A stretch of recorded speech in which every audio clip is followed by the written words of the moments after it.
టీమ్గా వర్క్ చేశాము. And complete credit మన డైరెక్టర్కి వెళ్ళాలి. అంటే regular serial I will not take much time.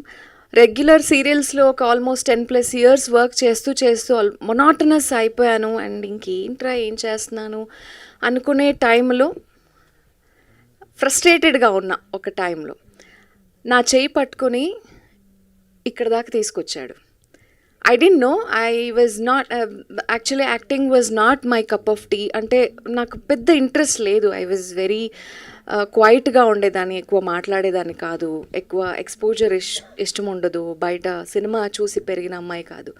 So అలా ఉండేదాన్ని ఈరోజు హీరోయిన్గా తీసుకొచ్చి, బికాజ్ యాక్టింగ్ అంటే సరే అది స్టార్ట్ చేసినప్పుడు కూడా ఐ వాజ్ లైక్ సరే యాక్ట్ చేయాలి, నాకు హీరోయినే చేయాలి ఆర్ సపోర్టింగే చేయాలి ఆర్ ఇలాంటి క్యారెక్టర్సే అలాంటివి లేవు. ఏదో బ్లాంక్గా చేసుకుంటూ వచ్చేసాను.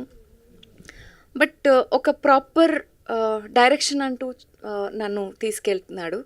సో దానికి thank you so much. Maybe if he was not there, నేనేదో మేబీ జగతి క్యారెక్టర్ అయిన తర్వాత అలాగే వెళ్ళిపోయేదాన్ని ముందుకి. So it was only a source of income for me acting. For now ఆయన డ్రీమ్ సక్సెస్ఫుల్ అవ్వడానికి నేను ఒక పార్ట్ అవుతున్నందుకు I'm feeling very happy. Because చాలా కష్టపడ్డాడు. ఒక అమ్మాయిని తీసుకొచ్చి, అది కూడా మదర్ రోల్ చేస్తున్న అమ్మాయిని